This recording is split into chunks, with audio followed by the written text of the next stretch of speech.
Graças e paz, boa noite a todos. Começando mais um podcast. My name is Zé Mendes, Xerião. Salve, salve, Rapa Gospel. Aqui ARC. Hoje mais um podcast, JLB Podcast. Hoje patrocinado por Pugalanches, Gradinha Cosméticos. Tem mais algum? Tem Elias, estamos bem do que trabalha. Mas não pode estar com a gente. E hoje temos o prazer de receber aqui o pastor Diego, e aí, como está? Boa noite a todos. Agradecer a vocês pela oportunidade, pelo espaço.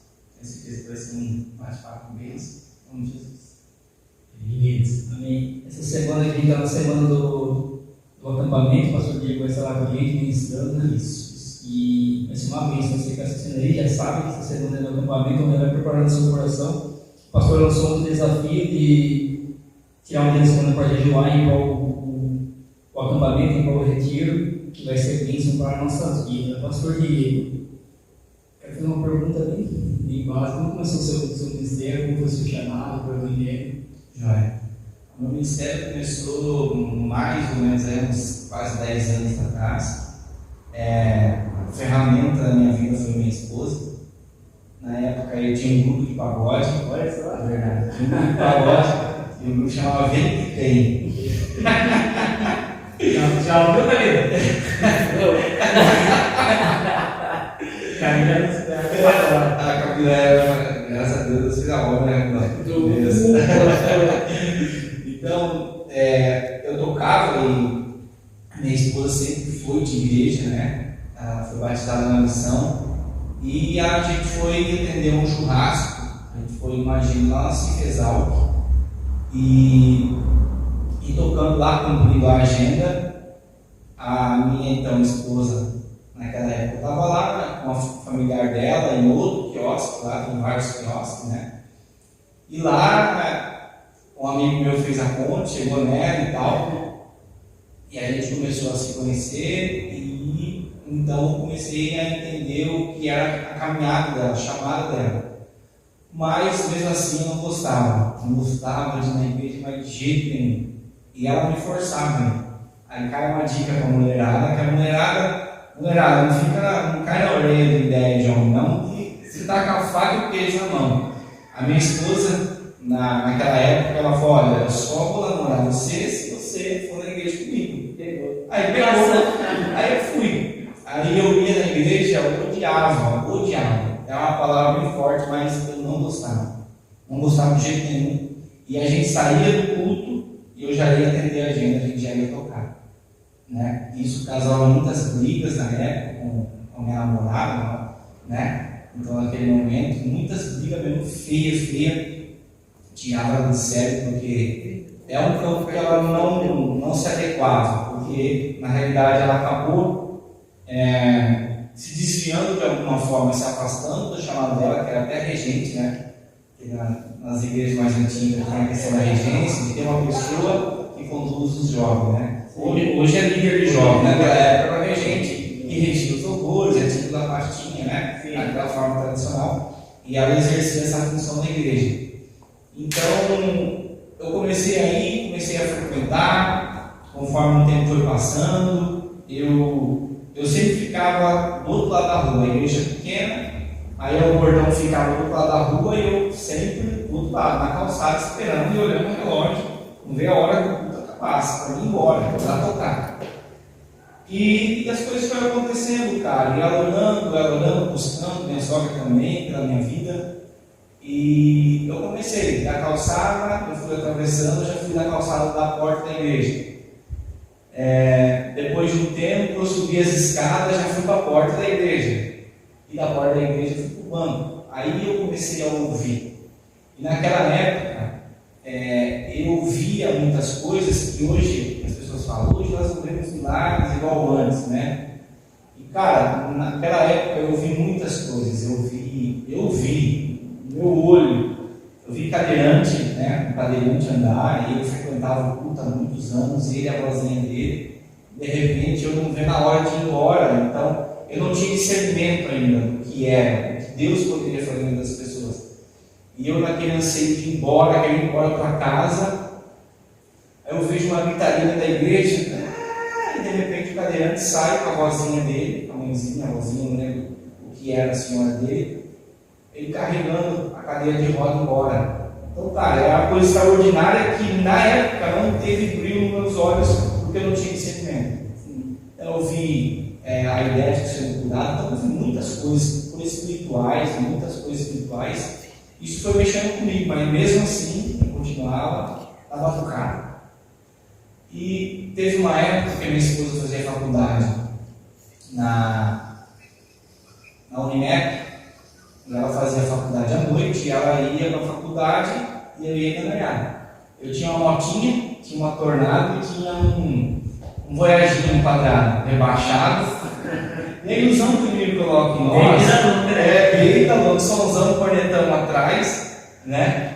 E a ilusão que o inimigo traz para nós é que aquilo que a gente tem, eu achava que era uma Ferrari, uma Voyaginho, eu achava. Não que a gente não tem que valorizar aquilo que nós temos. De forma alguma, a gente tem que valorizar, porque Deus nos dá a nós. Mas naquela época, o inimigo me colocava uma ilusão que eu tinha as máquinas. Um Voyaginho 92 e uma Tornado 2005, né, 2004 para 2005. Eu achava que estava falando.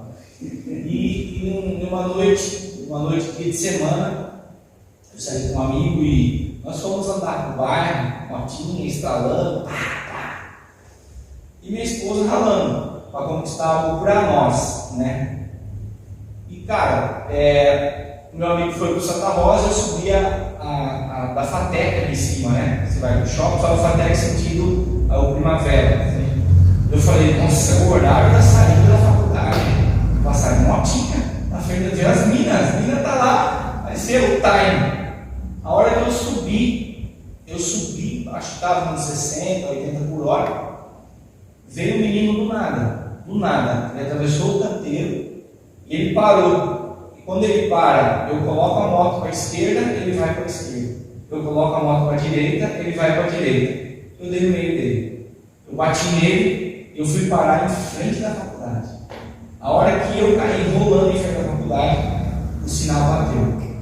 Eu não queria estar na frente da faculdade, na saída, e o sinal bateu. Aí daí eu lá, com a perna quebrada, aquele monte de gente em cima de mim, né? E de repente esse jovem veio falar comigo, não aconteceu nada com ele, e Deus não trouxe o peso sobre mim do sangue, porque a gente vê hoje em dia coisa muito boa. Bateu, a gente tinha uma amiga da nossa igreja, ela perdeu o marido dela, e tinha um toqueiro que bateu, simplesmente uma batida simples, ele bateu a cabeça e morreu.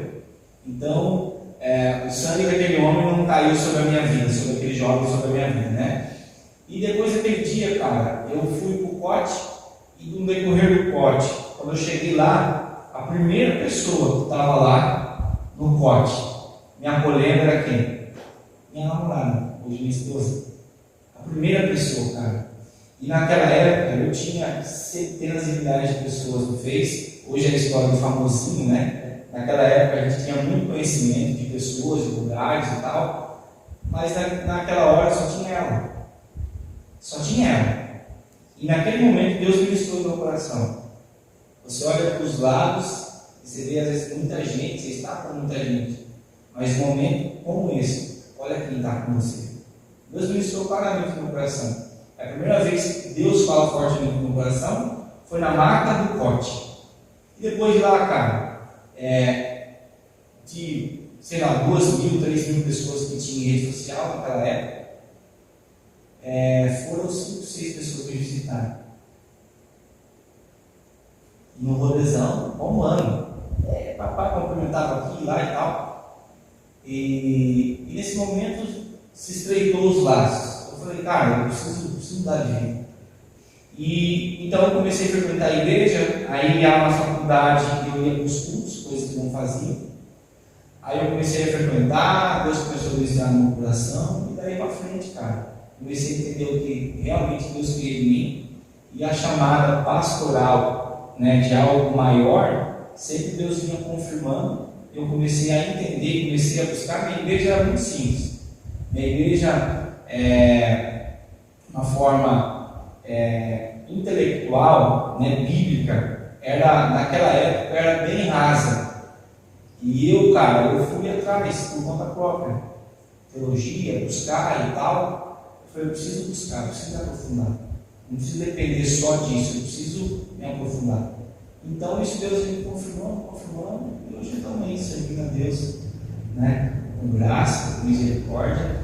E aí eu resolvi me batizar depois de um tempo e tal. Aí virei líder de jovens, aí conduzi os jovens, e as responsabilidades foram aumentando. Quanto mais se aprofunda, mais responsabilidade eu tenho, né? E hoje também, estamos aí. Hoje eu sou um missionário, mas exerço de alguma forma um trabalho pastoral, né? Nossa igreja é formada por líderes, não só o pastor, mas hoje é por líderes que pastoreiam a igreja. Eu sou um deles, então, pela misericórdia, nós pastoreamos um rebanho. Agora, Deus tem certo. É história, tem que ler, alguém lá, né? Então, caminhando. Me abençoe. Essa transição do mundo para a igreja foi muito difícil, sabe, né? Perder os amigos, o status. Muito, é uma escolha, né? Sim. É uma escolha. Porque às vezes você vai estar com as pessoas e você vai entender que você não é mais aquele que você era antes. E a gente tem que entender esse lado, né? Esse posicionamento que nós temos que ter quando estamos com pessoas do passado, né? As pessoas têm que ver em você algo diferente. E quando eu estava com os amigos e fazia questão de retornar para ver e para mostrar para eles e falar para eles o poder que Deus tem e o que Ele pode fazer, então eu fazia questão de retornar por um período lá, ficava um tempinho e vazava. Então eu não convivia com isso. Quando a Bíblia fala roda dos escarnecedores, não é você não estar nela, é você permanecer nela, né? Porque como você vai evangelizar? Não faz sentido nenhum. É você tentar mudar as pessoas, Exato. as pessoas. Exatamente. Você se fechar numa bolha não faz sentido nenhum. O evangelho não é propagado assim. Então eu fazia questão de voltar, e às vezes as pessoas me adicionavam no Facebook, na época minha esposa, essas meninas estão adicionando. E eu sempre tive uma conta conjunta com minha esposa. A partir do pressuposto que nós iniciamos uma relação, fizemos uma conta só. E aí então foi assim, o pessoal adicionando, eu falei, não, aceita que as pessoas precisam ver o que Deus fez na minha vida, e está fazendo em nós, né? E a partir desse tempo ela começou a ter esse posicionamento diferente. E sobre a transição, cara, foi difícil, porque você tinha uma vida ativa em todas as áreas, tanto sexual, né? Você abster de tudo isso de uma hora para outra, é um processo, é difícil. Você tem uma rotina diferente, e à noite você ia pro rolê, e de repente, de uma semana para outra, você está indo para o culto. De uma semana para outra, você podia fazer isso, mas quando você lê a mensagem, você entende que você não pode mais fazer isso. Então, a transição é muito difícil, mas ela é recompensadora. Porque as pessoas acham que nós, quando entramos numa igreja, nós somos privados de fazer muitas coisas. Não, cara. Nós escolhemos o que nós queremos fazer. A diferença é essa. No mundo não. No mundo você está ali, você tem que fazer, cara. Você tem que executar. E quando você tem uma vida cristã e uma vida com Deus, não, você tem o poder de escolha. Se eu quiser abrir um maço de cigarro, eu posso fumar. Mas convém? Não, eu tenho o poder de escolha. Se eu quiser sair para a gandaia, se eu quiser, eu posso, mas a minha escolha é não. Porque eu entendo que Deus tem para mim. Então, a transição, quando eu entendi que eu tinha o poder de escolha no Evangelho, isso tirou o peso, né, da questão de o pessoal falar: você entra na igreja, você não pode fazer nada. Não, eu posso, mas eu escolho não fazer. Essa é a diferença. E uma pergunta: quando você foi para a igreja, algum amigo foi junto? Porque quando eu vi, veio o Luan, já veio o Lucas, veio todo mundo, a gente apareceu. No seu caso? No meu caso, não. No meu caso, minha esposa fez uma chantagem uma vez com a gente. E eu consegui levar todo mundo para o grupo, lá na igreja. E a igreja pentecostal, sapato, puro. E lá o pastor tinha o dom mesmo, cara. Né? Tanto esses milagres, o pastor Wilson, hoje ele está no Rio de Janeiro. E, cara, quando eu levei eles, nós conseguimos levar eles, e o pastor usado por Deus, ele profetizou influenciou na vida de cada um. Um ia assim, ia assado e tal. E um dos meus amigos foi nítido. Ó, eu te vejo com um terno, com a Bíblia no braço. E a molecada na época saiu do cascando aqui. Aí,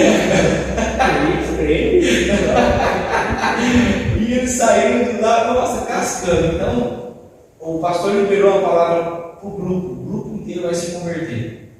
E esse amigo meu, um tempo atrás, aconteceu algumas coisas recentes com ele, mas até anos atrás ele estava na igreja, na frente da igreja, como diácono, da quadrangular, que é uniformizado, né, eles usam uniforme, e com a Bíblia debaixo do braço. Então Deus é poderoso, cara. No começo eles vieram, então cada um seguiu o seu ministério, não ficaram comigo, mas Deus, pela misericórdia, eu acho que nos 5, 6 Deus converteu, né? Mas assim, hoje é um desafio você trazer amigos para a igreja. Eu acho que o maior desafio hoje é você trazer as pessoas para a igreja, mas num outro ponto, para você trazer alguém hoje, não é nem muito falar, é na sua vida, no decorrer da sua vida. Hoje eu tenho influenciado pessoas, amigos, né? Não por aquilo que eu falo, porque se vocês olharem no Instagram, se vocês entrarem, não tem nada, mas é por aquilo que eu vivo. Então as pessoas olham para mim e há uma oportunidade, quando eles chegam em mim e perguntam o porquê, como aconteceu isso, aí já deixa para a gente implantar e semear na vida deles. Então, é desse jeito. Tocar nesse assunto aí, o senhor falou de semear, de falar. O pessoal vai ter cancelado na internet aí, mas é chato, cara, porque o crente que fica no seu pé todo dia, não é? Deixa eu falar aqui agora, não estava no mesmo, nossa, vai ter uma irmã lá no trabalho lá, cara, tem que desviar, eu sou crente desviado, eu falei, nossa, eu sou crente, eu via ela, já desviava, porque ela ia falar demais, imagina esse boneco que não sabe? E aí você falou, mas tudo testemunho de vida, aí você falava ali, estava até do outro, faltava, brigava com o líder, sabe? Umas coisas assim. Então é mais um testemunho, a gente tem que falar, igual o senhor falou, na hora de ter a oportunidade de falar, essa oportunidade de falar. Sempre Deus vai preparar um tempo para nós, sempre. Às vezes pode demorar um pouquinho e tal, mas sempre tem uma oportunidade. A ocasião que nós vivemos hoje, ela nos dá a oportunidade de implantar algo. Agora, eu não concordo muito nessa questão de ficar na orelha da pessoa, enfadando a pessoa. E também a questão que ela traz um atestado, né? Às vezes aí o discurso não vai bater com aquilo que ela faz, né? Então fica meio desconexo um com o outro. Então às vezes a pessoa que fala muito tem que tomar muito cuidado com o que fala e tal, e às vezes estipular algum tipo de santidade para as pessoas, e uma hora a fragilidade dela vai ser exposta também, né? Então eu acho que eu sou mais um testemunho mesmo. E numa ocasião, numa confraternização, num momento de café, tomar um café, no almoço, aí vem uma oportunidade de você semear na vida da pessoa. Agora, assim, muito enfadante também. Eu acho que tem casos e casos. Tem que ser persistente, mas a persistência não tem nada a ver com enfado, né? Às vezes se torna chato, a pessoa pega até um ranço da gente, né? Então, eu acho que Deus dá a estratégia. Talvez tem pessoas que é novo convertido também, quer mostrar serviço para o reino, né? Então, quer fazer chover. E tem pessoas que às vezes precisam de orientação. Às vezes, no caso dela, pode ser que precise de uma orientação, de direcionamento. Vai com calma, respira um pouco, né? Assim não funciona. Tem pergunta aí? Tem. Vamos lá. Pastor. Vai lá. Ó, eu sei os anos que o pastor tem, porque eu não perguntar para mim. É novo, né? Tem 30, gente. Qual conselho você daria para o seu eu de 17 anos? Olha, profunda essa. Não sei se você estava com 17 anos. Estava na gandaia. Olha, cara, o conselho que eu daria para ele, cara, respira, que tem algo bom para você. E não é daqui, é do céu. Talvez se eu recebesse esse conselho lá atrás, a minha trajetória ou a minha chamada iria ser antecipada. Porque eu acredito que Deus, desde o ventre, Deus nos chama. se eu tivesse ouvido esse conselho, cara, calma, porque eu era muito forte, eu era brigaiada, eu era desse tamanho assim, ó, mas só queria boxe, queria jogar bola, boxe. E talvez se eu recebesse esse conselho de alguém ou de algum amigo, cara, respira, Deus tem algo. Eu nunca, na minha época, 17 anos, eu nunca ouvi um Jesus te ama, nunca tinha alguém no meu círculo de amizade para me influenciar na igreja. Não tinha rede social como é hoje, é tão exposto e tão acessível. Então, eu acho que talvez esse conselho que eu daria para o meu eu de 17 anos, cara, respira, que tem alguém do céu que tem algo especial para você. Não é aqui, é do céu. Eu tenho certeza que minha cabeça abriria um norte diferente. Eu já falei sobre isso no podcast, né? E quando eu venho a pergunta assim, ô Marcelo que participou, e se pudesse mudar alguma coisa no seu passado, você mudaria? Ele sempre falou isso, que na época da escola, se eu já tivesse, já conhecia na verdade tudo, mas não queria nem saber. Se naquela época eu tivesse a mente que eu tenho hoje, né? Conhecimento da palavra que a gente tem hoje, que tem ensinado hoje, e poder aproveitar melhor isso também, sabe? Os amigos, e fazer coisa legal na escola, sabe? Não só contar também, mas também fazer nada que ajudar os outros, sabe? E hoje que a gente tem que estar, a gente fala de igreja, mas é no trabalho, na família, onde a gente está, mostrar o que Jesus faz pela gente, né? Sim. É porque quando nós se convertemos ou entendemos verdadeiramente o que Deus quer de nós, cara, a gente sempre pensa assim, cara, esse é um pouco até mais novo, o que eu ia fazer naquela época? A gente vê nos momentos onde nós passamos, cara, eu ia ter feito muita coisa. Porém, a gente tem que entender que isso serve de testemunho para nós, e vem uma rapaziada, uma molecada que está vindo aí, que vai passar, por mais que talvez seja difícil eles quererem ouvir as nossas experiências, esse é um grande desafio também, seja de um líder, de um pastor, que eles não querem ouvir as nossas histórias, eles querem viver a deles, cair na deles, bater a cabeça na deles e falar. Depois eles chegam assim, a carinha do cachorrinho, né, sem dono, e falam: você tinha razão, né? Então, às vezes eu penso assim, eu não queria voltar atrás. Eu acho que Deus fez a obra no momento certo, mas óbvio, se a gente começasse mais cedo, a gente faria um estrago ali, saquearia muito o inferno. Porque eu perdi muitos amigos por causa de não estar na presença e nem saber o que é uma vida com Deus. Então, talvez a gente faria muita coisa, mas estamos aqui para testemunhar aquilo que nós vivemos e talvez servir de referência para aqueles que estão chegando. Eu com 17 anos, acho que foi o primeiro tempo que eu sabia que a arquitetura era o Andrinho, irmão do Matheus. Era o único na escola. Aí nós zoava ele, falava: ó o cantinho ali, vamos fazer isso, ó o Pedro. Porque sempre foi na época, às vezes, o cristão, hoje é menos. É pentofóbico? É, verdade. Crentofobia, Mas na época os crentes foi sempre motivo de chacota, né? Ainda mais na época que não tinha acesso à informação e tal. Sempre foi motivo de chacota, né? Para quem não conhecia. Mas hoje as coisas mudaram muito. Ainda tem a questão que as pessoas querem tirar uma onda ainda com quem é crente e tal. Mas os argumentos hoje são melhores. Antigamente não tinha argumento. Não tinha como argumentar. Era uma massa contra uma minoria, literalmente. Eu acho que na escola até ainda mais, mas só ele que dava a cara. Ninguém se posicionava. Aí é o perigo. Se o pessoal tivesse posicionado antes, aí com certeza tinha uma pessoa que era cristão e que ia com os pais na igreja, mas ficava pendendo do quê? Porque está vendo que o outro seria chacota. Eu vou manifestar nesse chacota também, não vou deixar ele se vire lá. Então, hoje as pessoas se posicionam mais. Mas eu acho assim também que o problema hoje de se posicionar, de alguma forma, no caso da música e do trabalho, se posicionar na hora errada. E tem gente que lê do livrinho acha que está grandão, né? Que acha que é o teólogo. Esse é o problema também. Eu acho que tem que ter momento, tem que ter a exatidão para você colocar as coisas na questão até de acusação. Eu acho que não tem que ser coisa imediata. Porque o cliente, se ele for pego num bate-boca que não vai ser construtivo, não vai ser nenhum. Óbvio que a gente também não pode ser bobo, porque as pessoas têm essa percepção, é crente, eu vou lutar e acabou. Não, a gente tem que se posicionar, a gente tem que ter sabedoria também na forma de posicionar, que faz toda a diferença. Porque uma pessoa que pega uma situação fora de contexto, chega numa hora fora de contexto, ela vai tirar a percepção dela. Talvez aquilo que ela vê vai soprar no vento e não aquilo que realmente aconteceu. Então a gente tem que se policiar bastante nesse sentido do posicionamento.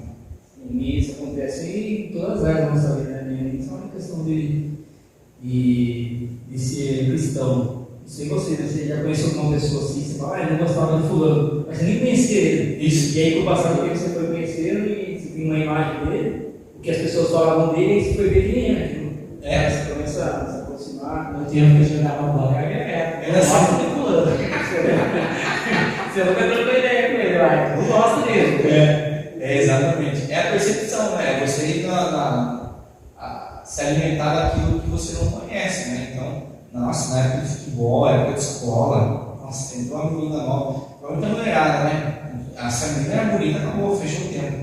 Ah, não gosta, mentira, sei lá, e tal. E às vezes a pessoa é gente boa, mas a percepção que uma tirou, alimentou as outras abraçou, aí desanda. E na igreja, você acha que acontece isso aí? Uma panelinha? Muito. A panelinha da igreja hoje é complicada. E não é, eu falo no contexto geral. Eu falo da minha igreja, eu falo na igreja no contexto geral, é uma coisa que a gente orienta muito o pessoal lá. Tanto para você recepcionar alguém, porque uma boa recepção é legal, ter lá alguém de oração, alguém, sei lá, pegando o seu contato, um contato futuro, sempre alimentar você no versículo e tal. Mas eu acho que é o pós-culto é o mais importante de tudo. Porque, cara, a minha igreja é uma igreja de famílias, né? Tem bastante famílias, e a gente sempre orienta o pessoal. Não se feche em bolhas, não acabou o culto, não fica só a sua família. Tem um cara que vai embora, talvez ele chegou e foi embora, ninguém sabe o nome dele. Então, a panela é muito perigoso para a igreja. Então, a gente não pode se limitar em cercar, esse eu gosto, vou fechar minha bolha e acabou. E se entrou lá alguém, o diácono que vai ou o pastor. O pastor não dá ovelha ele que vai, não, cara. A gente tem que sempre incluir. Eu sempre costumo dizer que a igreja que não cuida de pessoas não tem igreja. A igreja que não apacenta pessoas não tem igreja. Não faz sentido ter um barracão aberto que se torna igreja e não cuidar da pessoa, né? Não saber o que ela passa, o que ela vive, da forma que ela está. Eu acho que não faz sentido nenhum. Então, a panela, e tem panela em igreja, em todas as igrejas, é perigosa. A gente tem que romper isso, a gente tem que quebrar essa panela o quanto antes, porque isso eu acho que é um ciclo vicioso, perigoso e contínuo que não cessa e precisa cessar o quanto antes. E às vezes a gente participa sem saber dele, sem querer, sabe? Não é que você quer por maldade, você não vai ver a pessoa que está lá. Você sai, você quer conversar com seu amigo, você quer ver com o seu final e acaba esquecendo, você está enraizado na gente, sabe? Eu vou trabalhar uma conversa com o Ricardo, acabou que eu vou conversar com o Ricardo e acaba esquecendo a pessoa que chegou, né? Exatamente. Às vezes acontece isso conosco lá na igreja, porque a gente está no altar. Lá a igreja fica, os pastores, os líderes ficam no altar. Então, toda vez que acaba o culto, as pessoas vêm até nós, seja para cumprimentar, de doação, e às vezes quem chegou de visitante já está saindo. Então, o papel importante da ovelha que ganha ovelha, né, que a gente sempre fala, é esse papel. Cara, não deixa ele embora, não pode deixar ele embora. E a gente sempre está tentando buscar estratégias diferentes. Eu fui numa igreja, eu fui pregar numa igreja lá perto de Ribeirão Preto, e o pastor lá teve uma estratégia que eu achei linda, extraordinária. Ele recebe o membro, o visitante, aí acabou o culto, a equipe dele da recepção pega essa pessoa, leva ela numa salinha específica lá, ele compra bolo, café, chá, e nessa que a pessoa está lá se alimentando e tal, ele já vai dando informação da pessoa e tal, apresentando a igreja da pessoa e dá um cartão dele para a pessoa. É algo muito simples, mas eu achei apaixonante, eu achei muito legal. É um tratamento diferente. Igreja, exatamente, igreja tem aqui, tem lá, se for, tem muita igreja. Se você tiver algo diferente, um tratamento diferente, cara, ou às vezes a pessoa vem com uma dor de outra igreja, com uma decepção de outra igreja, uma situação de outra igreja, e vê algo diferente na sua igreja, ela vai ficar. Eu vejo isso na igreja do Luan também. Aí eles dão um bom para a pessoa. Então, na hora que a pessoa está saindo, eles vão conversar e tá com um bombonzinho com uma cartinha. Querendo ou não, a pessoa vai gostar, né? É diferente. A gente tem que buscar estratégia. É coisa simples, mas. Simples. Óbvio que você não tem que abajular, e às vezes abajular demais os que chegam e esquecer os que estão na casa. Tem que ter esse equilíbrio também. Né? Mas, cara, quem chega é um visitante, cara. É alguém que vai entrar na sua família. É alguém que está chegando novo. Não pode deixar esse cara embora. Não pode deixar essa irmã embora. Tem que ficar aqui. Tem que ter esse pensamento.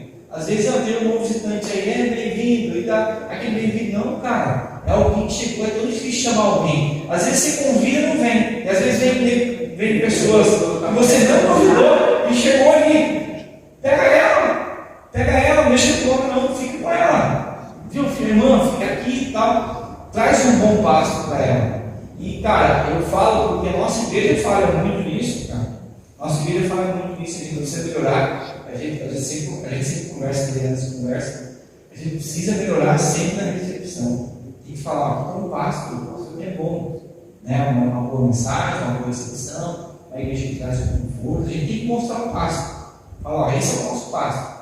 Fica com a gente. Porque a pessoa às vezes não é apresentada nada, uma lemassa na igreja, o pastor vai embora, o relacionamento. Quem que é? O que ela está lá? Como ela conheceu a igreja? Então, essas coisas que nós estamos melhorando, cara. A gente precisa melhorar bastante. A minha igreja fala, né? A gente tem falhado bastante nesse sentido e a gente tenta melhorar sempre, que é uma das coisas que fazem toda a diferença na igreja. Olha essa pergunta aqui, pastor. Pastor, se Deus sabe de tudo, por que eu preciso orar? Olha, não, essa é a polêmica dele. Eu penso assim, Deus quer que nós manifestamos a nossa vontade também para Ele. Mesmo Ele sabendo de tudo, Ele pode sim, com as nossas intercessões, mudar talvez o pensamento. Porque se você analisar, a Bíblia fala que quando Deus cria a humanidade, na época de Noé, aí a Bíblia fala que Deus se arrepende de ter criado o ser humano e resolve destruir. Quer dizer que não é uma imperfeição de Deus, mas Deus pode mudar sim o pensamento através dos nossos sentimentos, da nossa situação. Porque, se eu não me engano, no livro de Isaías, Deus dá um decreto para um profeta que ele vai morrer e de repente ele chora, ele vira para a parede e de repente Deus fala para o outro amigo dele que acabou de sair, fala, volta lá e acrescenta mais dias na vida dele. Então, a necessidade de orar não é para que Deus apenas mude, mas que nós mudamos a nossa vida em todos os sentidos. A oração não deixa só no nosso sorte. A oração faz a gente mudar, cara. Faz a gente ter percepção, faz a gente ter novos horizontes e ter profundidade com Deus. E através da oração, Deus sim pode vir no nosso favor, entender quem nós somos, a nossa necessidade. E Ele sim, ao meu ver, a minha percepção é que Deus pode mudar uma situação que era para acontecer e mudar para outra por causa da nossa súplica e da nossa oração. E eu também ouvi uma outra ministração sobre isso, que é assim, a oração é uma forma de conversar com Deus. Então, se eu não precisar orar, se eu não precisar falar com Deus, eu não vou me relacionar com Ele. Então, Deus tem um plano, tem algo para minha vida. E Deus sabe que eu preciso daquilo. Eu também sei que eu preciso, mas eu não peço, eu não oro, eu não busco. Deus quer encontrar esse equilíbrio, essa perfeição, sabe? O meu filho viver aquilo que eu quero que ele viva. Então, é através da oração. E quando eu oro nesse propósito, num propósito, esse propósito mesmo que Deus tem com a minha vida, vai acontecer, sabe? Então, é um relacionamento com Deus, a nossa oração. É uma coisa que a gente conversa com Deus, que a gente fala com Deus, que a gente busca, quando a gente se perde no nosso quarto ali, ou no caminho, às vezes estou no ônibus, estou orando e apresentando a Deus algo que eu quero, algo que eu preciso, algo que eu quero que Deus mostre para mim que eu preciso mudar. É um momento de conversar com Deus, porque essa percepção que às vezes a pessoa tem, mas se Deus sabe o que vai acontecer, por que orar? Essa percepção cai naquela linha que é uma linha polêmica entre o arminiano e o calvinista. Né? Que o calvinista, resumidamente, bem raso, tá? ele pensa, uma vez salvo, sempre salvo, então não precisa fazer nada para salvação. Predestinação, né? O cara tem que ser predestinado. Eu nasci predestinado e tal. Eu não penso dessa forma, eu sou mais uma linha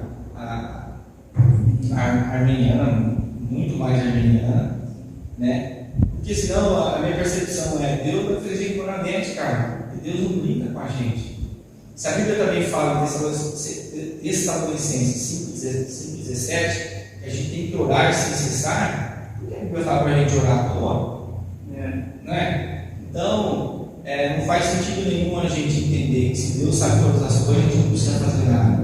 A gente precisa agir, a gente precisa evangelizar, a gente precisa fazer a obra. Óbvio que também a obra, a salvação não é por obras, é por graça.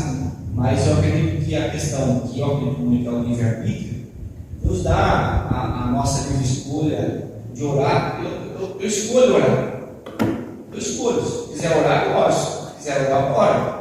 Isso vai fazer bem para quem? Para Deus. Deus não muda, Deus é imutável. Vai fazer bem para mim. E a questão do relacionamento. Então, irmão ou irmão? Perguntou isso aí. Irmão, ora aí. Ora. Deus sabe sim. Ora, mas se tiver uma ocasião que talvez precise de uma mudança, você vai ter que dobrar a sua oração. Porque Deus sabe, mas Deus pode mudar também a percepção da sua vida, né, da sua situação, através da sua busca. E vamos falar um pouco de evangelismo. Você acha que a igreja falha um pouco nessa parte? Muito. A minha? Muito. A gente tem que ter esse olhar crítico. Eu falo da minha porque a gente tem que ter esse olhar crítico. Eu não acredito muito nas questões de evangelização, de massa, de fechar rua. Eu não creio muito nisso. Eu acho que talvez a gente tenha que achar uma estratégia, eu acho que pontual, no indivíduo, não coisas muito impactantes, mas porque tem muita igreja. A gente tem que entender que o cara vai na esquina, tem igreja. Ele vai dobrar a esquina, tem igreja. Então talvez você achar meios, influência, pessoas que conhecem pessoas, e eu acho que dessa forma. Eu acho que é mais decisivo e mais efetivo dessa forma do que em massa. Porque em massa, talvez vai ser um impacto, um alvoroço, mas quem vai ser alcançado? Qual que é o objetivo da igreja? Porque hoje tem cristão, não. Hoje, se eu olhar, se bater numa casa, o testemunho de Jeová hoje é muito mais dificultoso hoje o testemunho de Jeová. Abordar uma pessoa hoje, porque o crente, às vezes, ele é grandão, ele não sabe dois versículos, ele fala, eu já sou crente, ele não quer ouvir. Eu, quando bate na minha casa, às vezes vinha uma irmãzinha lá, por mais que esteja centenas de divergência bíblica, né, com a teologia deles com a nossa, eu a recebo com o maior prazer, eu escuto ela, não falo que sou cristão, não falo, deixa ela falar.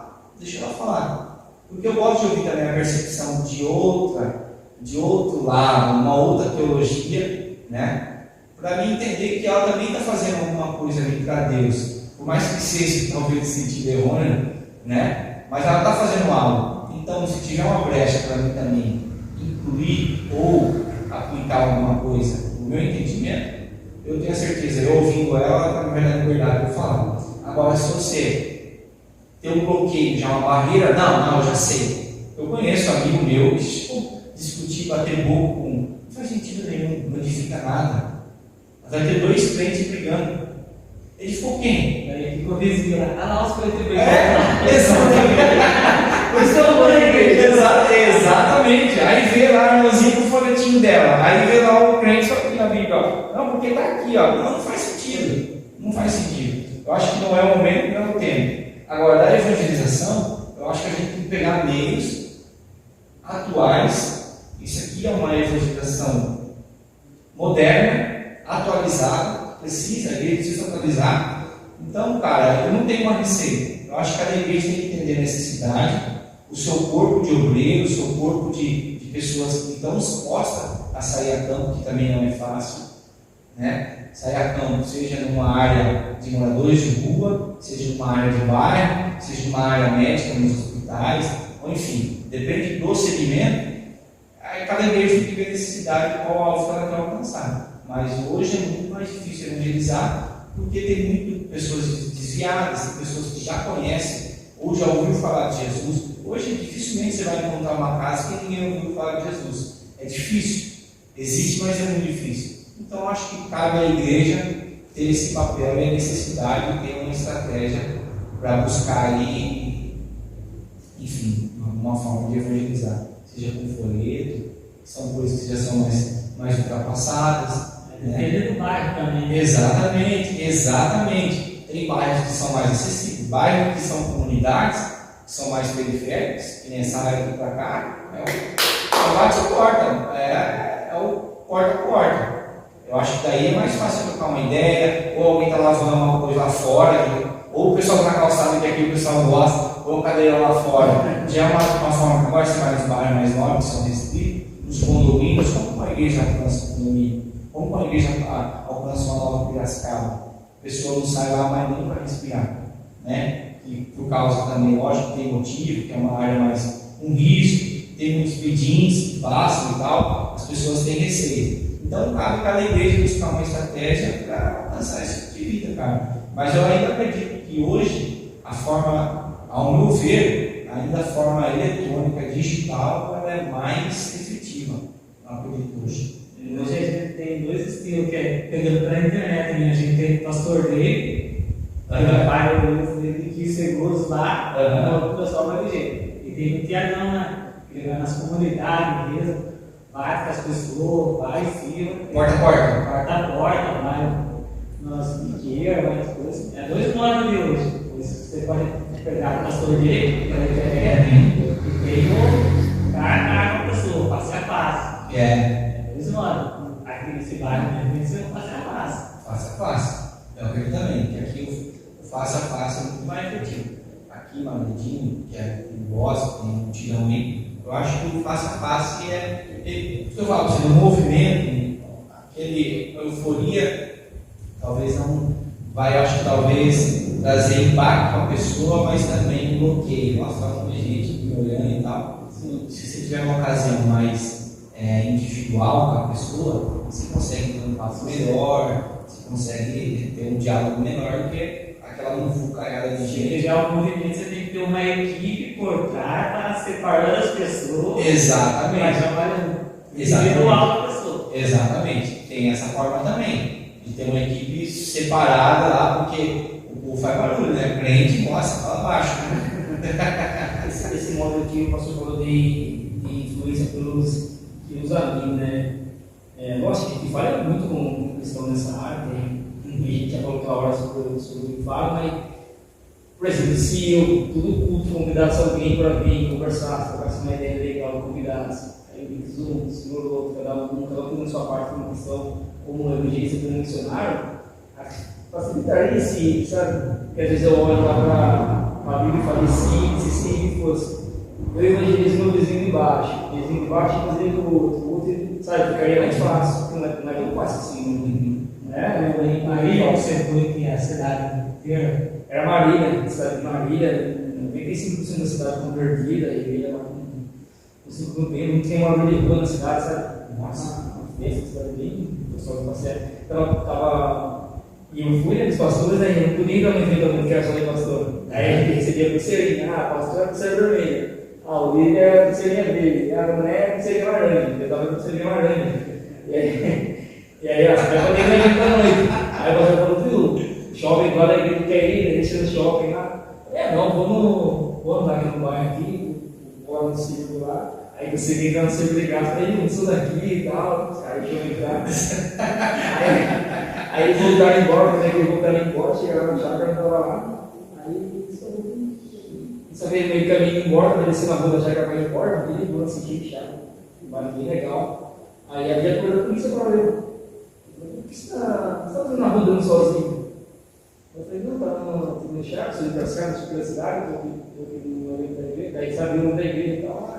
Você quer retirar você lá? Porque tem gente que não liga ninguém na rua, e você tem pergunta e leva, sabe assim? Nossa, eu falei, não, quero chegar na igreja. Aí tá perto? Eu falei, não tá perto. E aí eu fui nessa cidade super de boa pra morar, sabe? E aí a gente estava numa célula da igreja, e aí cada dia a gente ficava numa célula, e participava, ficava super bem, super bem lá, sabe? cidade bem. E aí o pastor veio com essa visão, né? Ele veio de Piracicaba para Jesus. E cada pastor de volta para a sua cidade, e aí a gente de Piracicaba, que a nossa igreja foi em 3, mas tem uma igreja, foi no total 10 igrejas de Piracicaba com essa visão, sabe? De tentar trazer a cidade para Cristo. E aí depois teve um evangelismo bem forte lá no meio central, foi legal tudo. Só que não permaneceu, né? Aí a busca ali, o pastor Cris junto com a JPI, e nessa busca aí de tentar focar os olhos no leão. É que lá em Marília, acho que há anos que eles estão para chegar nesse patamar. Só buscando, sabe? Não trabalho do dia para noite. É uma igreja só ou são várias igrejas? É uma igreja só. Uma só. Cara, aí é uma igreja, um lugar, ou são várias igrejas? Então é um lugar, Aham. e a equipe pastoral são 20 pastores, e aí você se tornar um pastor que fique aberto no mínimo 50, você sai de 30 gente para trabalhar. Sim. E aí assim, só que todo mundo, a gente chegou lá, né? E aí o rapaz, deixa eu carro aqui que eu vou mandar o carro para vocês. Aí eu mandou o carro, eles não sabiam, eles falaram assim, pô, vocês agora o pastor vai ministrar. A hora que você vai ministrar, quem que era que ministrar? O cara tá com uma branda dele, falou assim, aqui todo mundo trabalha, aqui todo mundo serve, ninguém leva ninguém, ele falou, sabe? É que aqui a gente vive quem honra mais, sabe? Legal. Sabe, quem honra mais o outro, quem honra mais o brilhar, sabe? Então, assim, bem legal, bem diferente, sabe? É diferente. É uma percepção diferente, mas o problema, talvez o problema daqui é que são muitas igrejas, né, cara? Infelizmente as visões, né, e talvez o ego de umas com as outras não fazem ter essa união. Eu acho que se a igreja tivesse unida assim, no modo geral, todo mundo, nossa, o efeito era outro. Sim. É Marília lá, né? Marília. Seria a Marília. Imagina uma Piracicaba, sei lá, deve ter uns 500 mil habitantes hoje, né? Imagina, cara, 90%, 80%, as ruas são diferentes, tudo diferente.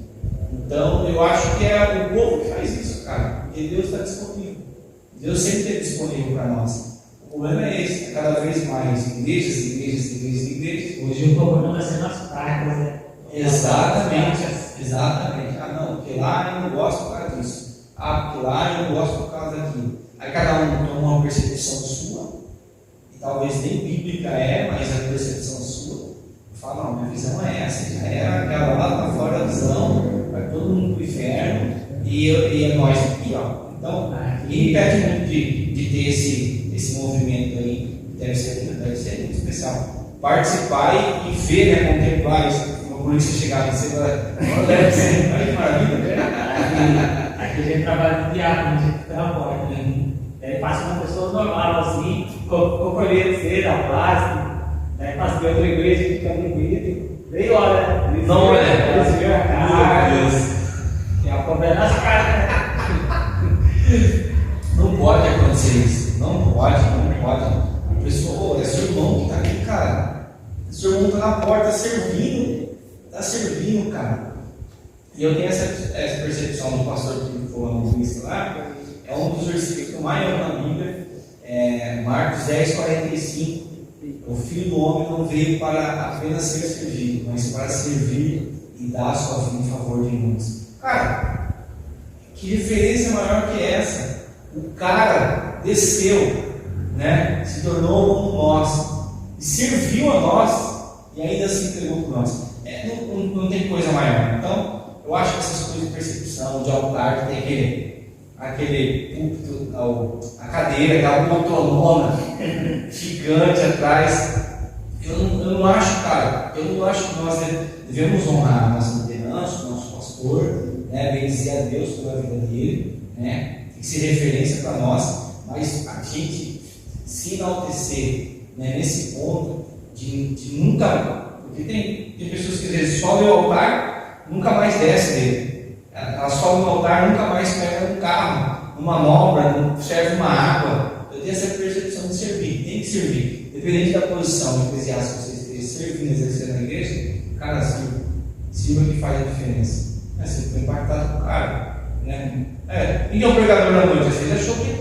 Cadê o cara com a maleta? Cadê o cara? Diferenciado. Não, vem aqui, ó, manobrista, vem. É extraordinário. Eu acho que essa é uma referência bem boa. o serviço eu acho que se torna um galardão da pessoa. O Zé que fala, né?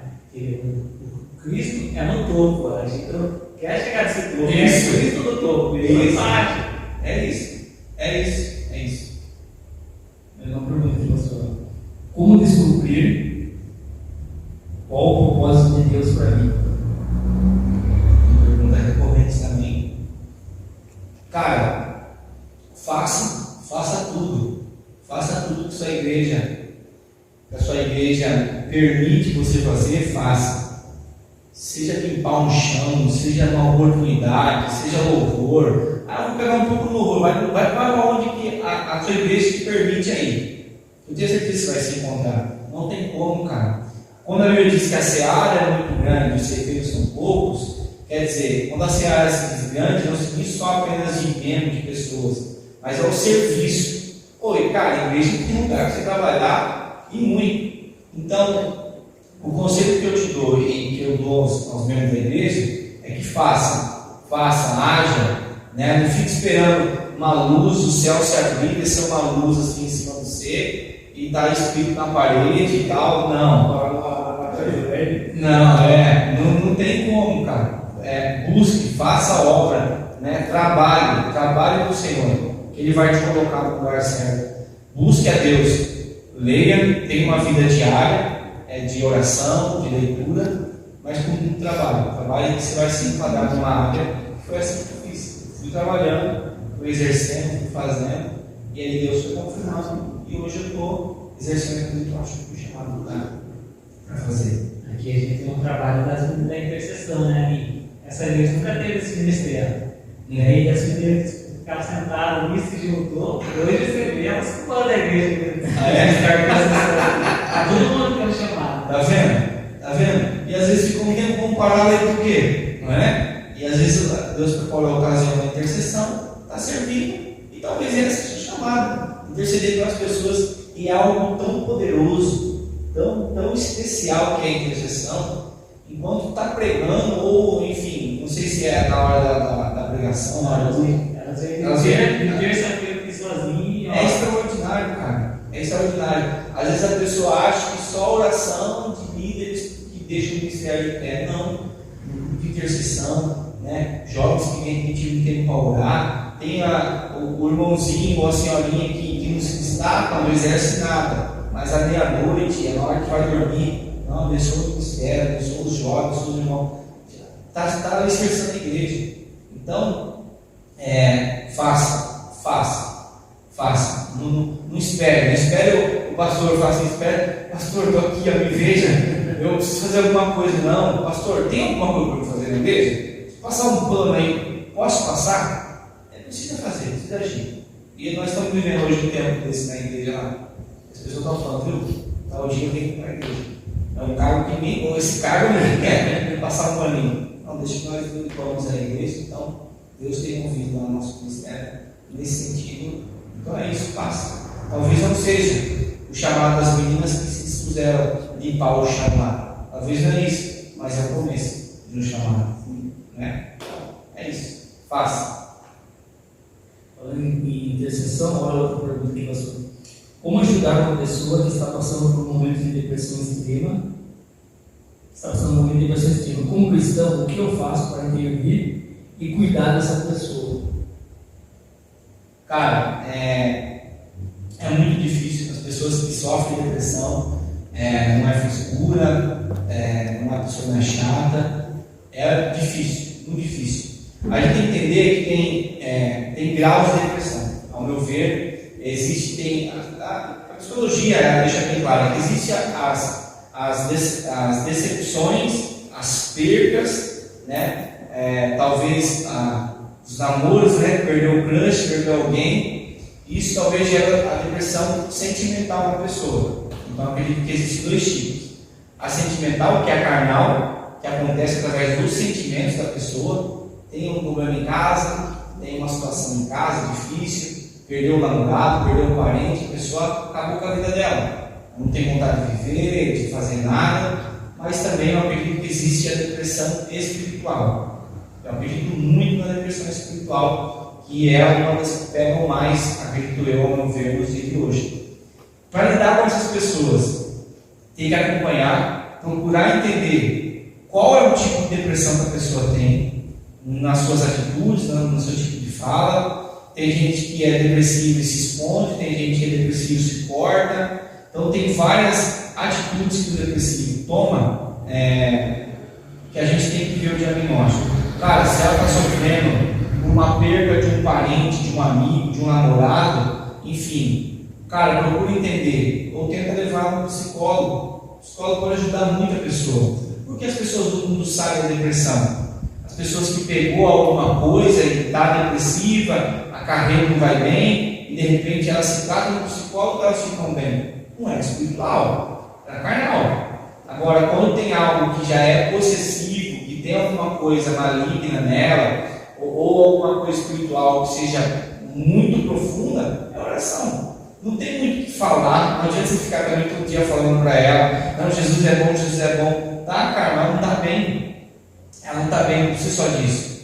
Então, primeiro, é diagnosticar qual é o tipo de depressão, seja ela carnal ou seja ela espiritual, né? E também a questão da oração. A oração, orar muito, estar perto da pessoa, sempre estar perto da pessoa, sempre acompanhar a pessoa.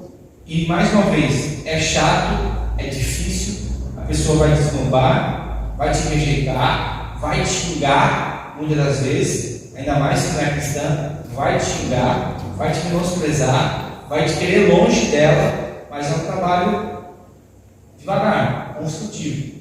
Não desista, porque é difícil. É difícil. Já lidei com pessoa depressiva na família e é muito difícil, cara. Não ouve. Ah, mas Deus é bom, já sei isso. A pessoa sabe. Então, diagnóstico, se é espiritual ou carnal, oração. E o terceiro ponto, não desista, porque não é fácil. Fique em cima mesmo.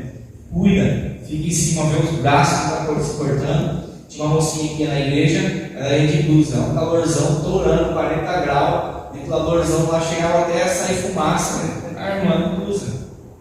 E a gente foi depois, óbvio, né, que é notório, todo mundo, só aqui, ó, né, com Bíblia lá, os mesmos 5 Bíblia, né, e a irmã de blusa. Então, depois de um tempo, a gente foi diagnosticar que ela se cortava o braço, e ela tinha depressão, que no caso dela não era sentimental, no caso dela era espiritual. Tanto que o pessoal foi lá, fez uma oração para ela e tal, algo espiritual aconteceu na vida dela, e que se manifestou na vida dela e tal. Então, acho que esses 2 pontos, cara, diagnóstico, ver se é espiritual ou se é carnal. Porque se é carnal, você vai orar, sai o quê? Sai nada, vai sair nada, né? Então, ao meu ver, ao meu ponto de vista, essas 2 questões, depressão espiritual e carnal, cabe diagnosticar, orar e acompanhar. E as pessoas que não vivem esse mundo espiritual, eles não entendem a questão da depressão espiritual, né? E acontece muito também, muito. E chega o momento de precisar, e no momento da oração, da intercessão, sabe? Isso, sabe? Exatamente. Um amigo, tudo que tem uma pessoa. E aí as pessoas que não entendem o mundo espiritual não conseguem entender isso. Não. Às vezes continuam sofrendo. Exatamente. A própria família também não entende, né? Aconteceu isso também no caso, assim, com ele. Eles vieram para a escola do culto, e aí aconteceu, ele também na igreja, começou uma hora, e foi descomeçado. E hoje em dia está bem, graças a Deus, ele fez uma visita na igreja, a Meaia estava participando da nossa discussão, ele conversou comigo, então, e ela estava falando da batalha espiritual que é, e ainda continua na batalha espiritual, porque é bíblico, né, se foi liberto, e o ambiente está purificado, a casa está limpa. Se voltar para trás, volta com pior, né? Volta com mais sério. Então, vamos cuidar, em si. É muito difícil. Porque tem pessoas que acontecem, às vezes o cenário da casa dela é difícil, cara. Às vezes ela busca pela casa. Então, além de ela ter que se cuidar, ela tem que cuidar dos da casa, eu falo espiritualmente, né? Então é muita responsabilidade. Eu perdi um amigo. Aí a gente cai naquele assunto, nossa, lá atrás, se pudesse fazer alguma coisa diferente, se a gente fosse crente lá atrás, a gente conseguiria resgatar muita gente. Eu tenho um amigo por causa que a namorada terminou com ele, e ele já maduro, cara. Tinha 18, 20 anos na época, acho que 20 anos. 20, 22 anos na época, a namorada largou e tal, ele foi conformado e tal. Eu não tinha tanta possibilidade dele. E ele de repente ligou para um amigo que era mais próximo dele, estou aqui na ponte, aqui, acho que foi a Mirante ou no Mapense, estou aqui, vamos jogar esse jogo, vamos ver. Então, às vezes a gente tem que, esse amigo, será que ele nunca viu isso do cara, velho? Será que ele nunca, se o cara, porque a namorada não largou dele e ele já pulou? Não, veio de um processo. Por isso que é importante nós como cristãos estar sempre acompanhando os nossos amigos, entender o que se passa na vida dele. A gente vai perceber que nem Saul ele está lá na caverna lá e está perturbado, né? Depressivo, perturbado com um espírito que perturbava ele. Aí vem Davi com a sua arma, com ela ligada lá, o espírito some. Então na casa de Saul é mais espiritual. A gente vê Davi, quando ele veio de Betseba, quando a casa tem alguns filhos já, né? E é fruto do pecado, ele morre lá, aquela demolição na casa, Davi fica extremamente triste, cara. É quase um princípio de depressão. Por quê? Por perda, por atitudes que tornou ele depressivo de alguma forma. Então você vê que são duas diferenças, que uma foi através da dedilhada de uma harpa, de um louvor que foi intermédio de Deus, que expandia, então que Saul falava que Davi fazia bem quando tocava aquilo que já era espiritual. E na questão de Davi não, Davi perdeu, a casa ficou em reboliço, ele falou, cara, eu preciso voltar para Jesus, Deus, arranca o trono, arranca a roupa, arranca tudo, mas não tira a sua presença de mim. E isso resolveu, a vida dele foi restaurada e ele continuou fazendo, e continuou sendo segundo o coração de Deus, né? Então, por isso que é importante o diagnóstico é muito importante. Só que é difícil, cara, é difícil. A luta contra o depressivo e para ajudar uma pessoa depressiva é muito difícil. Tem uma outra senhora que minha mãe trabalha para ela, minha mãe faz umas faxinhas de vez em quando, e essa senhora ela foi abusada na sua infância, hoje ela tem 70 anos, ela foi abusada na infância e até hoje ela não quis casar com ninguém, por um trauma, e ela vive uma depressão, que ela enche a cara sozinha, tem uma vida financeira boa, tem 2 aposentadorias, então uma situação financeira confortável, mas que tem um trauma lá de trás e vive uma depressão até hoje, né? Isso não é espiritual, isso é emocional. Eu trouxe para ela lá de trás e hoje ela vive. Então não teve ninguém para tratar ela, não teve ninguém para cuidar dela. Então não teve um psicólogo, não teve alguém espiritual para cuidar, falar para ela o que Deus pode fazer e tal, e saber tratar, né? Então acho que isso faz toda a diferença. Então, gente, é discernir, é espiritual ou é carnal? Eu acredito nessas 2 questões. Isso faz toda a diferença. E hoje a depressão está pegando criança de 12, 13 anos. Exatamente, tem um boleto para pagar, né? E pega, na verdade, não tem um passarinho para dar água. E pega, cara, e pega. Eu acredito que criança é muito espiritual, cara, muito espiritual, porque não tem responsabilidade nenhuma, não tem nada para fazer, só vai para a escola, o prato está pronto, a roupa está pronta, né? Materiais os pais compram, que responsabilidade tem? Então, a não ser que a casa seja daquele jeito, mas agora uma casa que é cristã, que a gente está sujeito também, que a gente não é super-herói, né? A gente está sujeito a acontecer algo desse tipo, ao meu ver, depende do caso, a maioria das vezes é espiritual.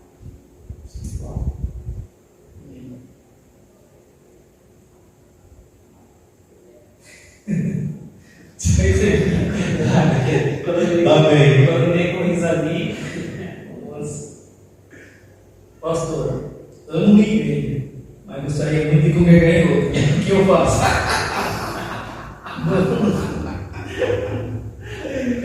Pega o nome do seu membro aí.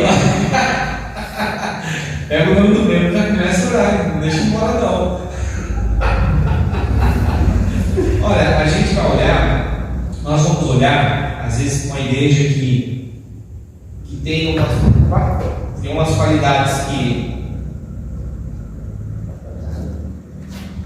tem umas qualidades que a nossa não tem, que é normal, tem uma estrutura que a nossa não tem, né? E eu me vejo muito, às vezes eu olho para uma igreja, eu gosto de pegar ideias, eu gosto de pesquisar, igrejas que têm ideias boas, e eu sempre vou atrás, cara, e dá um anseio, cara, minha igreja podia ser assim, né? A igreja com sala para criança pequena, média, grande, sala para música e tal, mas, cara, hoje em dia é muito difícil mudar de igreja. A sua igreja, você que está falando aí, a sua igreja, você conhece o seu pastor, você conhece a igreja dele, você conhece as pessoas que frequentam a sua igreja. Agora você vai ir para outra igreja que talvez tenha uma estrutura legal, mas você conhece quem? Você vai começar tudo de novo.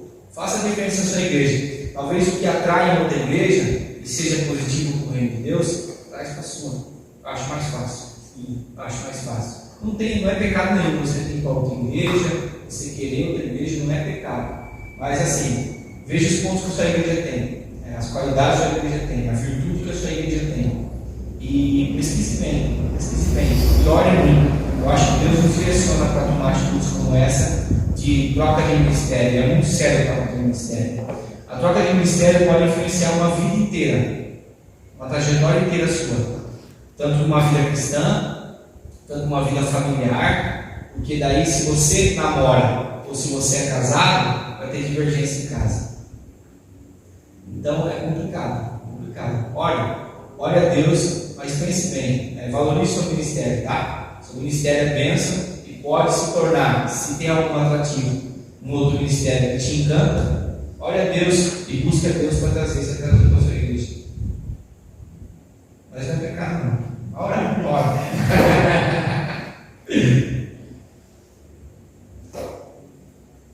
Chegou um vídeo aqui, pastor, para você, devo mostrar para você. Meu Deus. Deixa eu só pegar ele aqui.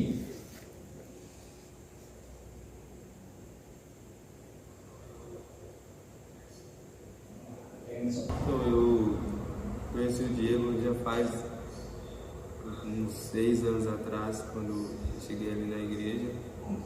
E desde então, desde quando eu conheci ele, eu tivemos uma ligação muito forte assim, entre um pai e filho, de amigos. Assim. O Diego foi o meu primeiro líder dos jovens há 5 anos atrás. Uma pessoa que me ensinou muita coisa do que eu sei hoje. Ele que me ensinou, me incentivou no problema que eu tinha de timidez, de vergonha. Até para cantar na frente do grupo de jovens, ele sempre me incentivou, me apoiou. Eu sempre digo a ele que hoje, um dos passos que me fez chegar até aqui, ter continuado firme, ter aprendido tanta coisa, foi ele o responsável, ele e a Frank sempre me estenderam as mãos. E por isso que eu tenho o costume de chamar ele de paizão, ele me chama de filhão. Onde a gente se encontra, onde a gente está, é sempre uma ligação muito forte de amizade, de paternidade. A Deus pela vida dele. Estou muito feliz por ter ele perto, muito feliz em falar sobre ele para as pessoas, da história que a gente tem juntos. E muito orgulhoso dele também, das coisas que ele conseguiu conquistar, a família linda que ele construiu. E às vezes talvez ele não sabe, não tem a dimensão quão especial ele é, quão especial é a pessoa dele. E por tanta simplicidade e humildade que ele tem, às vezes ele não consegue ter a dimensão disso. Mas eu gostaria que você soubesse que você é muito importante, não só para mim, mas para toda a nossa igreja. Eu sou muito grato a Deus pela sua vida, muito obrigado por tudo que você sempre fez por mim, obrigado por ter até hoje sempre nos dar conselhos, estar pronto a nos ouvir, e também te dar os parabéns, te parabenizar por tudo que você construiu, pela família maravilhosa que você tem. você ser essa pessoa especial que onde você chega, onde você está, você sempre é uma pessoa amada por todos, porque esse é você, esse é o Diego. Um cara coração, um cara sincero, um cara que é família demais, que hoje eu tô já tô com toda a simplicidade e humildade que ele tem a Que isso? Que isso? Eu sei que com dois, Camila. Dois sim, né? Meu Deus do céu. Nossa. Eu sou um mantegão, hein? Eu sou manteiga demais, cara. Olha, esse menino, o Wesley, ele chegou na igreja lá, eu tinha, acho que 11 anos, acho que 11, 12 anos, eu não lembro a idade dele, acho que era isso, mais ou menos isso. E ele entrou lá e a gente era numa garagem, cara, a gente começou numa garagem, numa casa, com uma igreja, e ele morava de frente lá, ele era a casa dele, eu era líder de jovem lá e tal, já tinha bastante jovens lá, adolescentes, tudo, né? E ele chegou lá e a gente louvava na forma tradicional ainda, com uma pastinha, né? Todo mundo diz essa pastinha. Aí no ensaio ele louvava assim, ó. Era muito engraçado. E conforme foi, eu fui dando oportunidade, eu sempre intercalava um no outro, sempre dando oportunidade para todos louvarem, né? E nessa, aí a irmã ou o irmão falou, como eu descubro o meu chamado? Esse menino é um exemplo muito especial. Ele foi fazendo, foi louvando, aí começou a pegar a oportunidade, aí como a nossa igreja tem uma oportunidade, né? Às vezes deu uma mensagem, uma palavra inicial. Ele foi pegando, foi se aprimorando, foi buscando, se aprofundando, fez teologia com a gente. E hoje está aí. Hoje ele prega a cada 2, 3 vezes por semana, ele prega em igrejas, várias igrejas da cidade, prega fora. É um menino obediente, é um menino que, ouvindo isso dele, a gente tentou instruir de uma forma de ser humilde, né? De não colocar aqueles cartazão. Sabe aquele cartazão do pregadorzão? Dobra o bracinho assim, ó. Agendas abertas, aí tem uns fogos atrás assim, ó. Curas e milagres, faça. Então a gente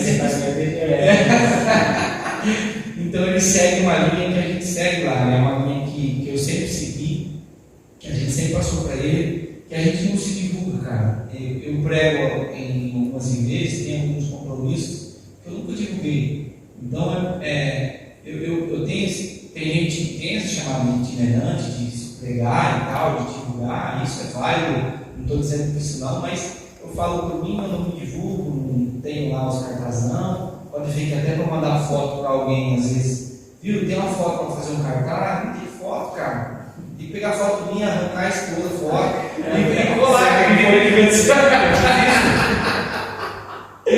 então, porque a gente não se divulga, eu já preguei em vários lugares, prego frequentemente, só que eu não se divulgo, então as pessoas que acreditam no mistério da gente, pegam como uma indicação e chama. Então, ele é a mesma forma, né? Você não vê ele colocar nada. Ele só coloca quando ele vai pregar. Ele coloca lá um cartazinho que as pessoas fazem, ele reposta só. E ele prega aí esse menino, a bênção de Deus, eu amo ele demais, a conta, um menino obediente, é muito servo. Hoje ele tem acho que 22 anos, o Wesley tem. Ele era pequenininho, hoje ele está tão grandão, está maior que eu já. Ele, quando ele pregava, ele ficava, o culto era aqui, ele ficava aqui, tinha que ir para o lado, porque ele não dava para enxergar ele. Hoje ele prega muito, fala que ele guarda no bolso fácil. Ele é bênção. Então, filhão, te amo, viu? Deus abençoe. Não esperava isso não, Camila. Vamos lá. Benção. Fica com a luz aqui. Ah, não, faz isso não, hein? Ô, louco. Oi, vida! Oi, papai. Nós estamos aqui para dizer quanto nós admiramos você Sim, como pessoa, como homem de Deus, como marido, como pai para os nossos filhos.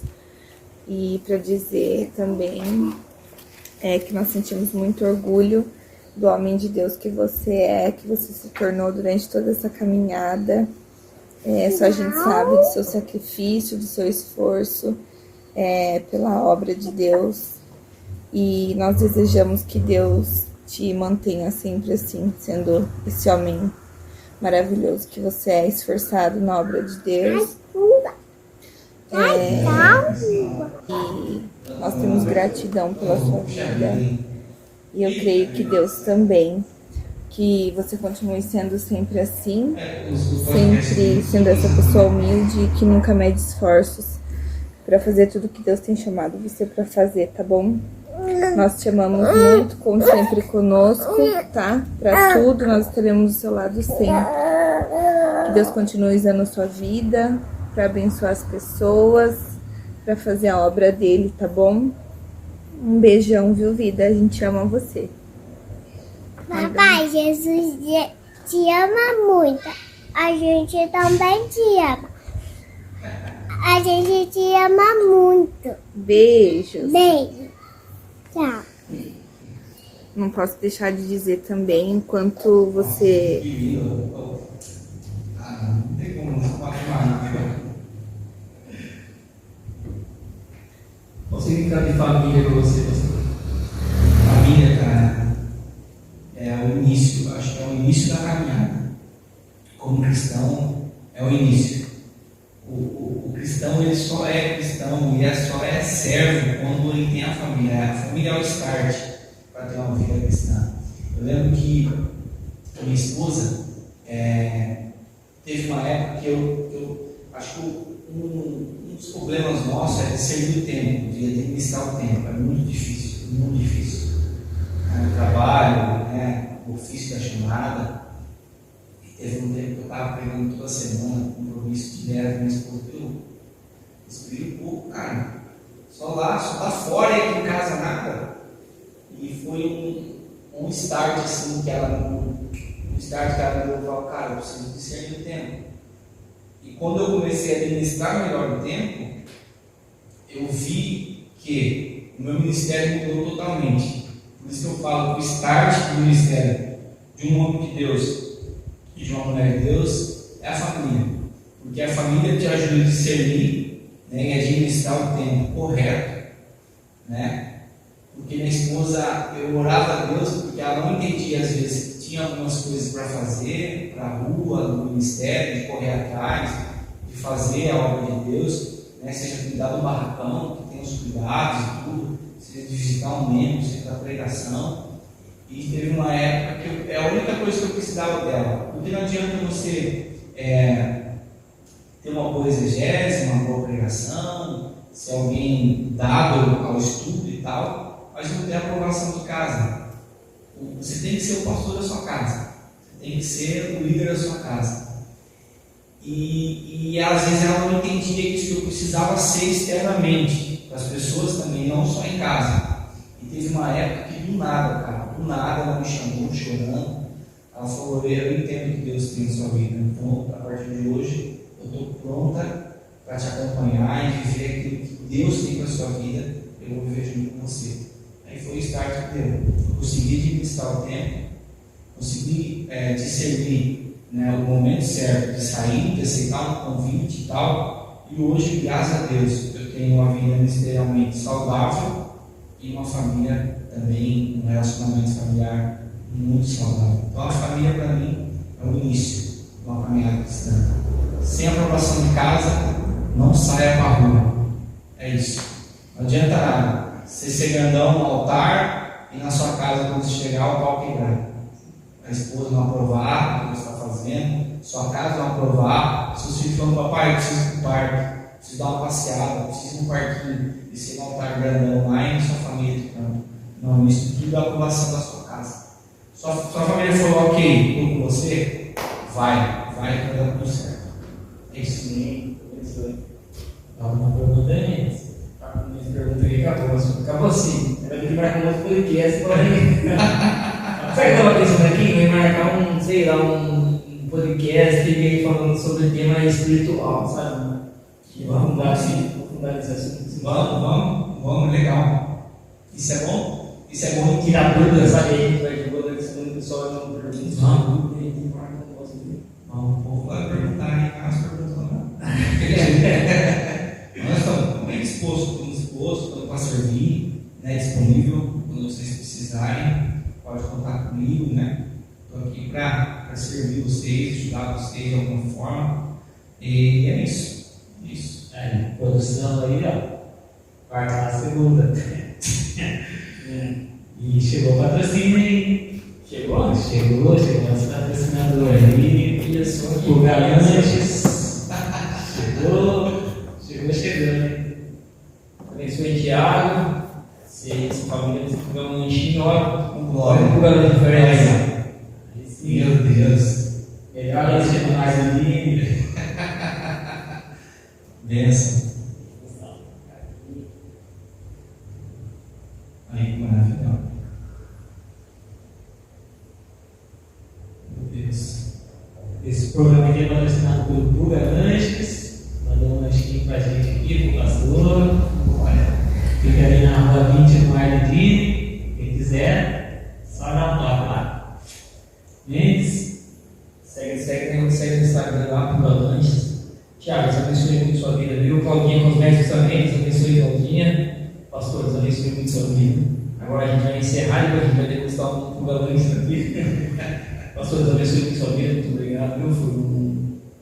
Foi um momento muito bom, sabe, de organizar e devocional, mais um devocional.